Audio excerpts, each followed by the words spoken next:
کیا حضرت عیسیٰ علیہ السلام ایک امتی نبی کے طور پر اس دنیا میں تشریف لائیں گے یا بغیر امتی نبی کے؟ اس اہم سوال کا جواب ڈاکٹر اسرار صاحب کی ایک ہم عقائد عالم نے کچھ اس طرح جواب دیا۔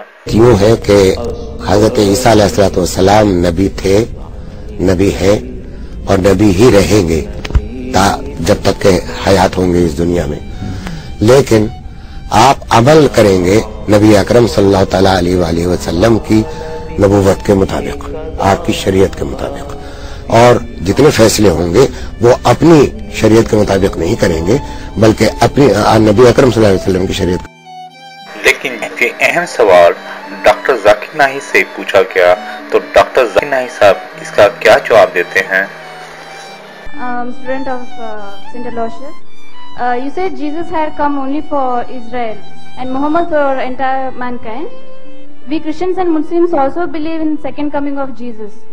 In that case, how can you claim that Muhammad is the last prophet?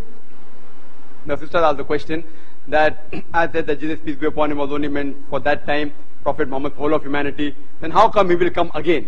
If he comes again, Muhammad sallallahu alaihi wasallam is not the last prophet. I do agree with her that Jesus Christ, peace be upon him, is going to come in the second coming. There are no less than 70 hadith, sister. 70 places in the hadith it's mentioned Jesus Christ, peace be upon him, will be coming. And when he will come, he will not come as a prophet. And when he will come, he will not come as a prophet. یہ چوٹی کے علماء اس اہم بات پر بھی اتفاق نہیں کر سکتے کہ حضرت عیسیٰ علیہ السلام نبی کے طور پر دنیا میں آئیں گے یا نبی کے بغیر۔ ڈاکٹر اسرار کے ہم نوا خیال علماء کہتے ہیں کہ حضرت عیسیٰ علیہ السلام نبی کے طور پر آئیں گے، اور ڈاکٹر ذاکر نائک صاحب کہتے ہیں کہ حضرت عیسیٰ علیہ السلام نبی کے طور پر دنیا میں نہیں آئیں گے۔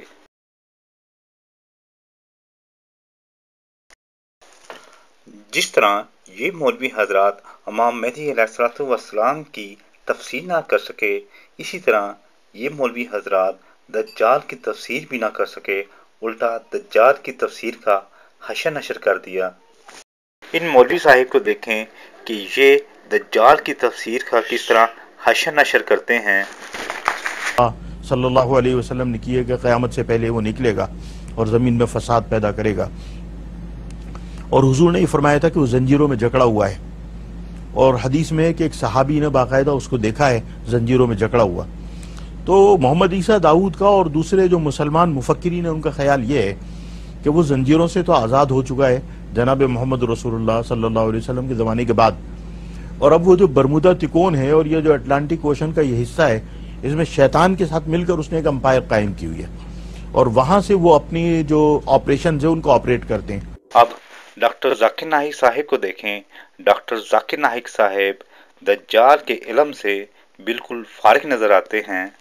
Who is the Antichrist and when it will come and who will fight with him? Can you enlighten on that? Well, that's the question Islamically, who's the Antichrist and who'll fight?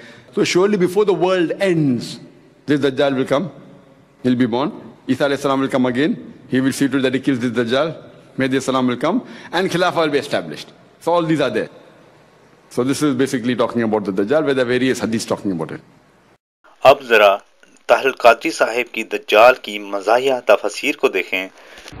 دجال کیا کوئی انسان ہوگا یا وہ کوئی کسی اسلام دشمن کو سمبلائز کر رہا ہوگا؟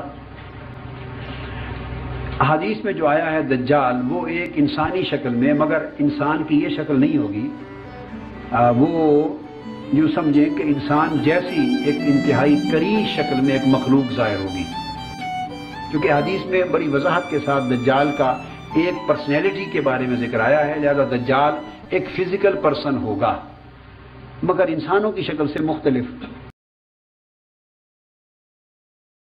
ایک شیعہ عالم کے مطابق دجال تو آ گیا، لیکن یہاں ایک اہم سوال یہ پیدا ہوتا ہے، اگر دجال آ گیا تو امام مہدی کہاں ہے؟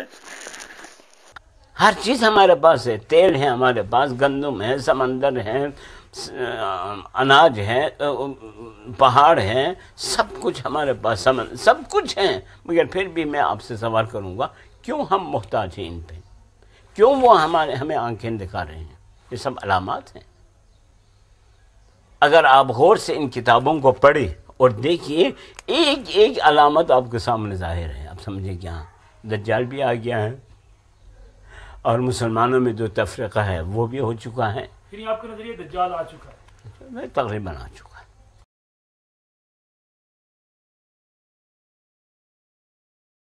ڈاکٹر اسرار صاحب دجال کی کیا مزاحیہ تفسیر کرتے ہیں؟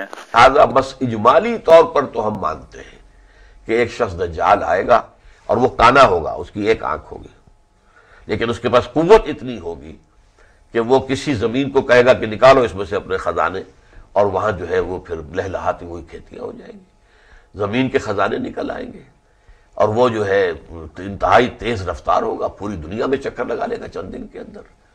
پھر یہ کہ وہ رزق کے خزانوں کو اپنے قابو میں لے آئے گا کہ صرف اسی کو رزق دے گا جو اس کو تسلیم کرے کہ ہاں تو خدا ہے، اس کی خدائی کو تسلیم کرے. اہل ایمان پر وہ سخت ترین وقت ہوگا. عامر لیاقت صاحب کو دیکھیں کہ یہ دجال کی کیا تفسیر کرتے ہیں. مگر سوال یہ پیدا ہوتا ہے ناظرین کہ یہ دجال ہے کون، یہ فتنہ ہے کیا، اور دور جدید کے تناظر میں اس کی کیا شکل ہو سکتی ہے. احادیث میں دجالی فتنے کے جو خد و خال ملتے ہیں، ان کے ذریعے ہم دجالی فتنے کی حقیقت سے کسی حد تک تو واقف ہیں کہ بظاہر دجال ایک شخص کا نام ہے جو قیامت سے قبل ظاہر ہوگا. لیکن ناظرین، میں یہ سمجھتا ہوں نبی کریم صلی اللہ علیہ وآلہ وسلم کا ایک ادنا امتی، ان کے غلاموں کے غلاموں کے غلاموں کے غلاموں کے قدموں کی خاک اپنے آپ کو سمجھتے ہوئے میں آقا کریم صلی اللہ علیہ وآلہ وسلم کی نورانی احادیث کو جب پڑھتا ہوں تو مجھے یہ نظر آتا ہے کہ دجال در حقیقت ایک سسٹم کا نام ہے، ایک فتنہ ہے.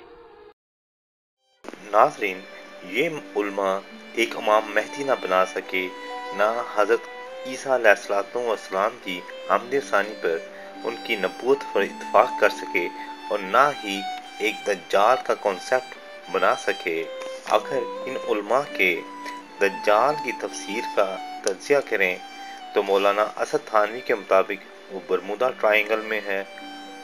ڈاکٹر ذاکر نائک دجال کے علم سے بالکل فارغ ہیں. طاہر القادری صاحب کے مطابق وہ انسان جیسا ہوگا. شیعہ عالم کے مطابق مغربی سسٹم ہی دجال ہے. ڈاکٹر اسرار صاحب کے مطابق وہ کانا ہوگا اور دنیا کا کنٹرول اس کے پاس ہوگا.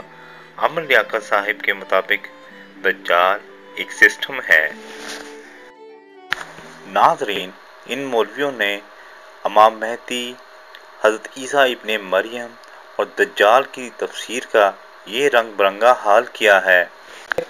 آخر میں اپنے مسلمان بہن بھائیوں سے یہی گزارش کروں گا کہ آپ خود خداوند کریم سے استخارے کے ذریعے پوچھ سکتے ہیں کہ ان 72 فرقوں کے 72,000 امام مہدی سچے ہیں یا 73واں فرقہ یعنی جماعت احمدیہ کا ایک امام مہدی. کہ میرا نام بھی مستور تھا، کوئی بھی واقف نہ تھا مجھ سے نہ میرا معتقد، لیکن اب دیکھو کہ چرچا کس قدر ہے ہر کنارے